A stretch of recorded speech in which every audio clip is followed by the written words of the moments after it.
여러분 안녕하십니까. 국민의힘에서 제명된 무소속 한동훈이 뜬금없이 국회의원 공천권을 당대표가 아닌 국민이 가져야 한다고 주장하자 박민영 국힘 미디어 대변인이 정당 공천 원칙을 휴지 조각으로 만든 국민의힘 총선 폭망 주범이 국민 공천을 운운하고 있다면서 무소속으로 사경을 헤매다 넋이 나갔나라고 질타했습니다.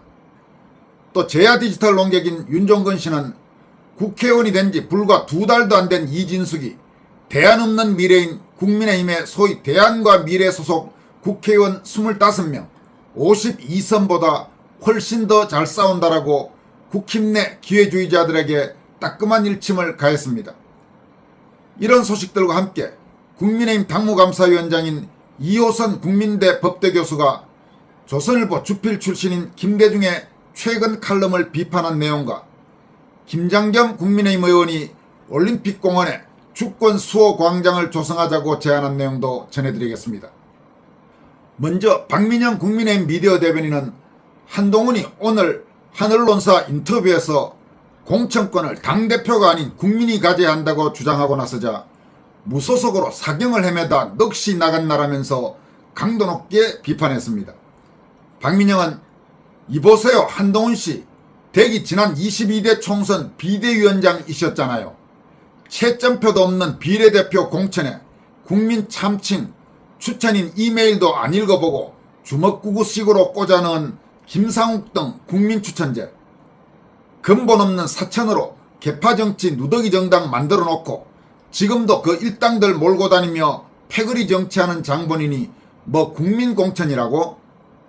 묵시적 청탁이니 말 같지도 않은 정치 기소로 검찰 말아먹은 장본인이 보안수사권 폐지 필리버스터 끼워달라고 징징대는 것도 어이가 없는데 정당 공천 원칙 휴지 조각 만든 국민의힘 총선 폭망 주범이 국민 공천 운운하는 꼴이라니. 정당 정치든 정책이든 딱 한동훈 하는 짓 반대로만 하면 그게 바로 정답이다라고 강조했습니다. 박민영은 그러면서 공천 할 일도 받을 일도 없는 무소속이 남의 당 공천 걱정하는 것부터 코미디라고 일침을 가했습니다. 박민영 대변인은 또 소위 조중동 등 재래식 언론에 대해서도 강도 높은 질타를 가했습니다.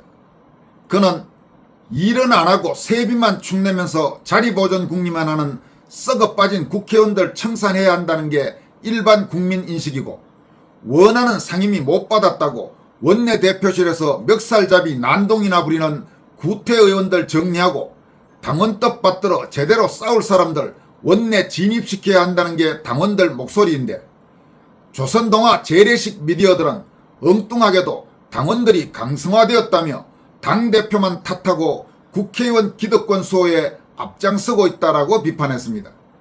그는 이어서 그게 바로 타락한 재래식 미디어들의 한계다.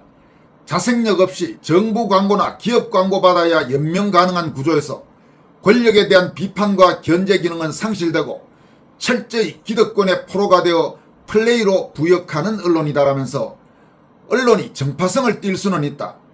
그러나 기득권의 편성에 이권만 쫓고 저열한 프레임 만들어 자신들의 목적 관철에 미디어 권력을 유용하는 것은 전혀 다른 차원의 문제다. 언론이라 불릴 자격 자체가 없는 거다라고 직격탄을 날렸습니다.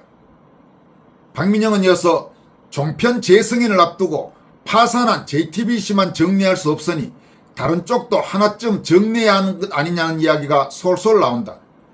동아가 기자상도 취소하라는 이재명의 모욕에 한마디 반항도 못하고 야당 때리기만 몰두하는 이유가 달리 어디 있겠냐라면서 당심 민심 갈라치기 그만해라.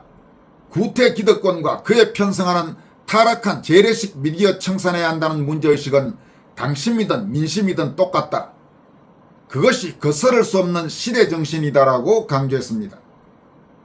이어서 디지털 논객인 윤종건 씨가 이진숙 의원과 대안과 미래 소속 국회의원들을 비교하면서 이 국민의힘의 기회주의 정치인들에게 질타한 내용을 전해드리도록 하겠습니다.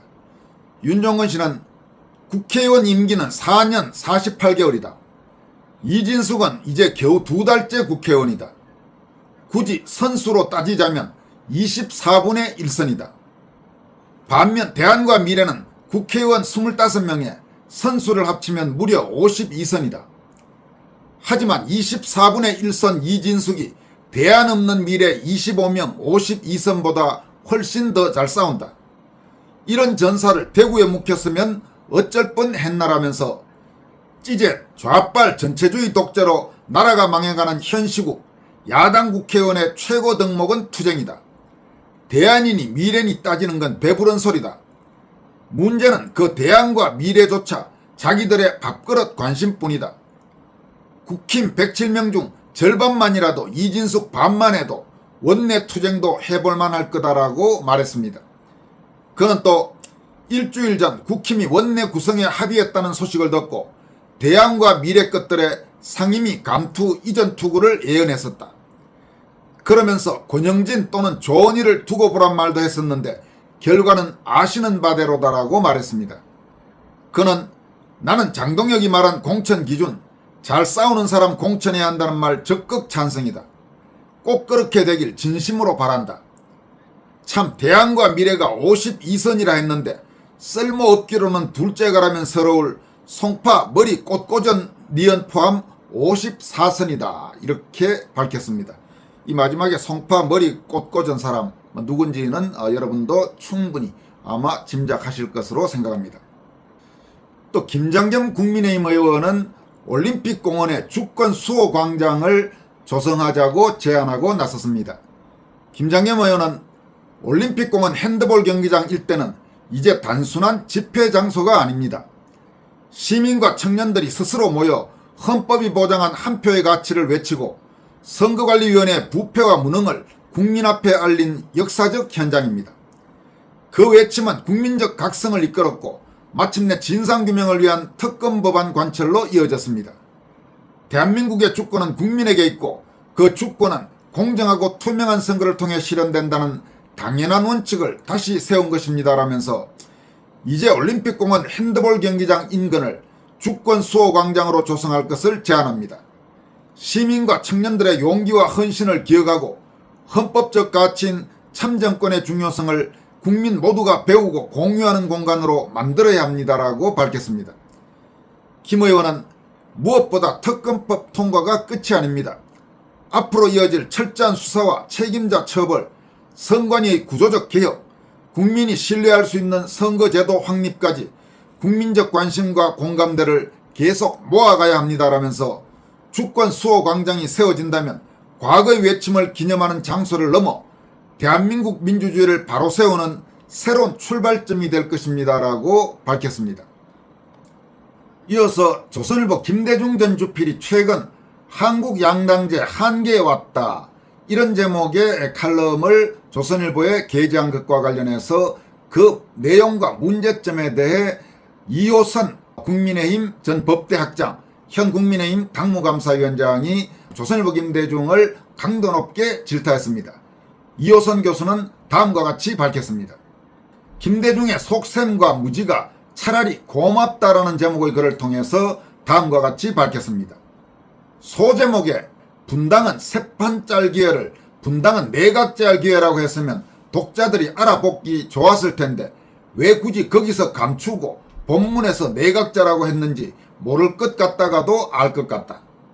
어쨌건 김대중 씨가 아예 대놓고 내각제로 가자고 한 것은 지금까지 조중동 기득권 카르텔 언론과 기성 기회주의 정치 몰입애들의 숨겨온 속셈을 공개한 것이어서 고맙기도 하다.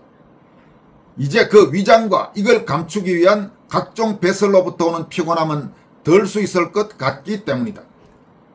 내각제는 왜 안 되는가? 김대중 씨가 여기에서 말한 내용들은 앞으로 내각제를 운운하는 자들이 앵무새처럼 전범으로 읊어댈 것이기에 몇 가지만 논박한다. 이호승 교수는 그러면서 조선일보 김대중의 주장을 조목조목 다음과 같이 반박했습니다. 첫 번째, 오진. 진단이 틀렸다. 군부 권위주의 정권 하에서 강경한 투쟁을 하는 야당이 필요했기 때문에 양당제가 있어야 했지만 지금은 아니라는 것이다. 김대중의 말이다. 야당이 여러 갈래로 나뉘어 있으면 그 대항력이 분산되고 또 집권층의 교란과 회유가 용이하던 시절이 있었다. 그래서 야당은 뭉쳐있어야 했다. 이거는 조선일보 김대중의 주장입니다. 김대중 씨는 지금 민주당과 좌파가 보이는 헌정 파괴가 과거 군부 권위주의 정권이 했던 것에 비하면 애교 수준으로 보는 건가? 그래서 뭉쳐있을 필요 없다고 보는 건가? 그렇다면 당신은 지금까지 보수로 살아왔던 모든 인생을 반납해야 한다. 두 번째 오진.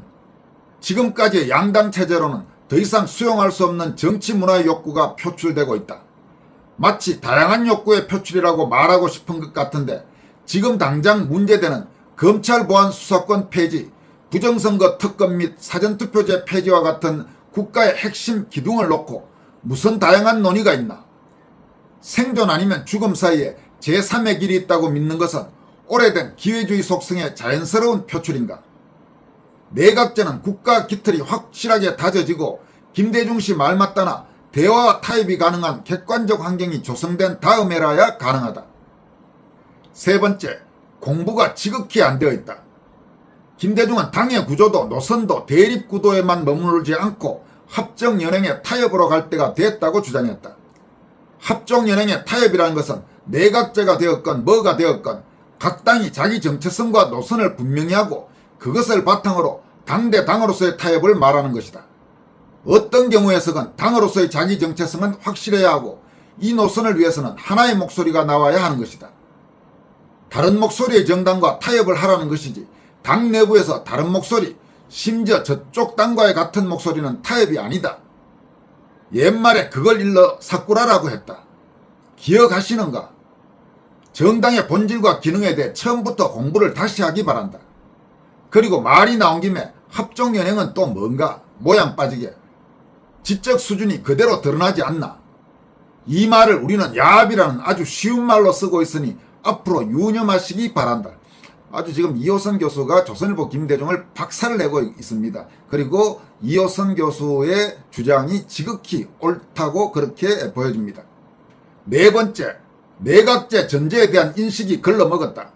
김대중 씨의 기준에 따른 선진국 다당제, 내각제 국가들이 어디인지 모르겠으나 지금 김대중, 조갑제 등으로 대표되는 기회주의자들이 언론이랍시고 앉아서 책임은 1도 없는 제4의 권력을 누리면서 그걸 유지해보겠다고 발악하는 나라는 없는 것으로 알고 있다. 저널리즘 아닌 너절리즘이 없어지는 날 대한민국의 내각제 환경의 조건 중 하나가 만들어지는 것이다. 다섯 번째, 기본 워딩도 잘 모르는 자들에게 훈수 들을 만큼 국민이 어리석지는 않다. 내용이 뭔가? 민주당에 그 말을 쓰는 것은 몰라도 국민의힘에 쓰는 것은 무식하거나 악의적이다. 하기야 안 그런 적이 없지만 개가 바짓가랑이 무는 걸 걷어차는데 그걸 개와 사람이 싸운다고 표현하는 걸 일찍이 본 적이 없다. 이호선 교수는 이어서 다음과 같이 말합니다.